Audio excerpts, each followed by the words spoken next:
Hey everybody, Aaron here. Welcome back to another anime review. Today I'm happy to bring you the final episode of Love is Like After the Rain. So, episode 12, by the way, just in case you guys didn't know.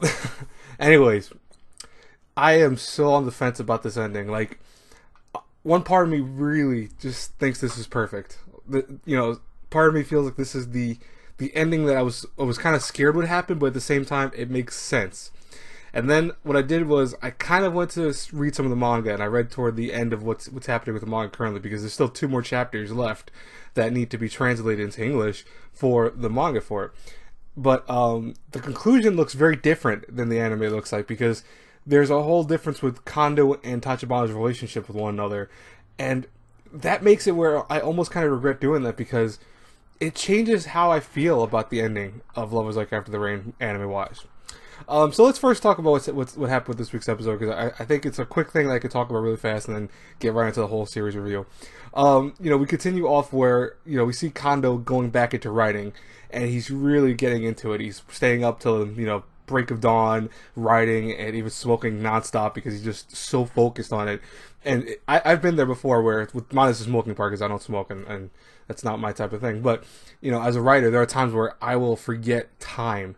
And if you're one of those serious writers, you understand that, where hours will pass, you'll just keep writing and writing and writing. Before you know it, you look to your left, or you look to where your window's at, and you just go, oh my god, is it morning already? Or it's nighttime, or whatever?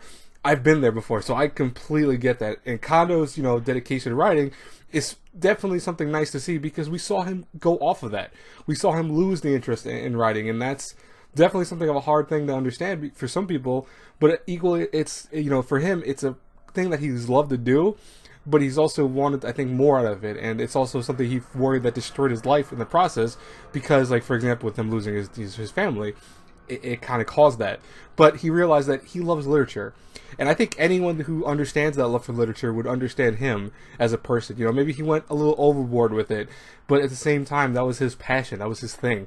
So it's like you have to understand his side of the thing too. I'm not saying he's perfect, anything like that, mind you, but it's like I feel kind of bad for him, because I feel like his wife probably couldn't understand that to a certain degree, or at least put up with it for a little while, but then saw him degrade over time, and that's possible too. So there could be a whole bunch of different things with that, but I almost feel like it caused him to almost lose his love for what he truly made him happy, besides even just his family, because he loves his family, obviously. But, it's definitely something that he lost himself when he lost his writing. So it's cool to see him going back into it. And then, equally, we have Tachibana dealing with, realizing she loves running. She's starting to realize that why her friend is so pissed off with her is because she made a promise to her to go and excel at running, and she wanted to have this thing where they would chase the wind, as they say. And that's, by the way, that's not an uncommon phrase. That's a thing that runners say that they can do, is like they feel the wind on them, and they understand that, and they can move with it. So it's like that's something that I know from several people that were in track and field back in my high school days, and even college, where running for them was a passion. And, it's definitely cool to see that. But Tachibana fell off, too. She was just like Kondo. And it's amazing to see that, because their relationship is so different, and yet at the same time so similar because of that, where they both had passions that they lost. And that's why I love when Kondo at one point goes and says to Tachibana, I see that you are, you're probably doing the same thing I was doing one time before. So, really think about that. It caused her to realize, especially when she was helping, his son run, because he wanted to practice, that she remembered her days of starting it, and she realized that she wants to get back into it. So, I love the promise at the very end of the episode, where they're like, we'll get together when everything, we've reached our dreams, or at least remembered our dreams. Now, for the manga, I'm not gonna spoil that too much, but it is quite different in terms of how it ends so far, or at least how it's going towards an ending. And it's very curious to me, because I'll put it this way without spoiling anything, and it's really, it should be obvious once I say it, but it's really still not a spoiler. It's a more romantic route than what we see in the anime. And that's where it throws me on the fence, because, like, I remember when I watched Love is Like After the Rain, I gave it a perfect 10, because I was like, I love this show, I thought it was amazing from beginning to end for the most part. First episode was a little rocky, but even then it was, not that bad. And everything from there, though, was perfect to me. So, I really thoroughly enjoyed it. But the thing was, is that then I saw the ending of the manga, or at least near the end of the manga, and I'm like, I don't know if this is perfection anymore. Like, I feel like it changed my opinion of it. So that's why I had to take a day with this. I had to really kind of sit on this and sleep on this, where what did I want to do with this review? What did I want to say about it? Because let's talk about this whole thing in general. Our story for Love is Like After the Rain has been perfect. I don't care what anyone says. I don't care if you don't like the taboo concepts. You know, the beginning, it definitely felt taboo. It felt like it was kind of weird to have this romance between these characters even happen. But the same token, the way they started executing it, where it was so much more than just a romance. It was a friendship. It was a bond between two people that really did feel for each other. But they were worlds apart in some ways. And yet they still tried to understand each other. They tried to get closer. And, you know, there was a romance there, yes, but it wasn't the focal point at one point. If you noticed, the romance elements of Love is Like After the Rain became less and less as time went by, and we're starting to then focus on just friendship, understanding dreams, pursuing your dreams, and all this other stuff. So it's like, you know, I get that. I see the twist in that. I see the change of that, and I'm okay with it. I thought that was still a beautiful concept. So, you know, in story-wise, I think it was perfect. In comparison to the manga, it's very different. But the thing is that I don't want to say it makes it worse or better in any form, because I think that for the anime and what they did with it, it's a nice own ending. It's like an anime original ending, but it's okay in many ways because it's true to life and it makes more sense than what they're doing with the manga so far. But that's my opinion. In terms of animation, I think the animation was flawless. I mean, Wit Studio basically I don't think ever does anything ugly.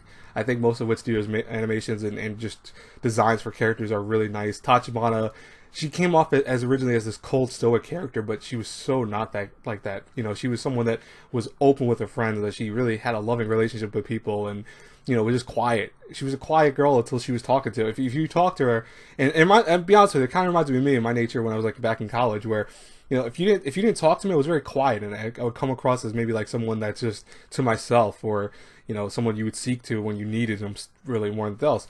But when you talked to me, I became a whole different person. I was like, you know, talking. I was constantly, you know, gabbing about something or just discussing things with people. And that's how Tachibana is, if you see it. You know, Tachibana with her friends is not cold or stoic. She's very open and happy and joyous. And especially see that at the end of the this week's episode, or even the beginning, too, when she was talking with her friends. So, you know, her character design and even just the way she presented herself, even Kondo, for example, it was just flawless. I really loved their characters and all that, and loved how they did it. The music, I love the opening. The closing was okay. I'm not a big fan of the closing, but the opening I really loved. Initially, I wasn't a big fan of the opening. I think several times I had to listen to it before I really cared for it. But it got to a point where you like started listening to it, and I was like, I didn't want to skip it anymore, because I was skipping it originally. And it was not, like, I listened all the first time, I listened all the way through, and I'm like, it's okay. Second time I skipped it. Third time I think I skipped it. Fourth time I listened to it because I had to watch that episode with a friend. And then before I know it, I was like hooked to that song. I love that song. And in terms of everything, enjoyment, personal enjoyment, I really love the show. I think that every week it was such a nice thing to wake up and watch it, you know, because it kind of aired kind of late, so I couldn't always watch it, or it aired on days that I was reviewing a whole bunch of other stuff. But I really enjoyed it. I really did, and I think that was a really excellent show, to be honest with you. That's why, here's the thing. If I had to review Love is Like After the Rain, just based off the anime merits alone, nothing else, no other calculation, whatever, A through F, I'm going to give it an A+. I know that's crazy, because it's like, you almost think, how can it be perfect if I had that thought for a second that it wasn't? I realized that no matter what, this is not the manga. You know, the manga is different in many ways. Yes, it might have the same story, it might have the same characters, but it's not trying to be a perfect adaptation of the manga. It's trying to be an anime original at the end. And it works for many things, because I love how it ended. I think that it was just such a nice, you know, beautiful scene that happened between these two characters. Even though it was like more in the head of one of them, it shows that there's so much more to them, and that they realize for them to even work as a couple, they have to be able to understand one another, and even more so understand that they're sacrificing their own loves and desires for other things. And so that's why I really think it was a great ending, and I think that overall I love the series, and I'm going to miss it, to be honest with you. It's probably one of my favorites of the season, to be honest with you. But what do you guys think of Love is Like After the Rain? I would love to hear from you in the comments below. As always, guys and girls, I hope you enjoyed this review.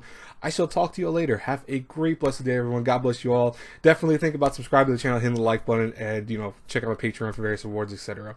I will talk to you guys later. Till our paths cross together in the next review. Have a good one, everyone. Bye-bye.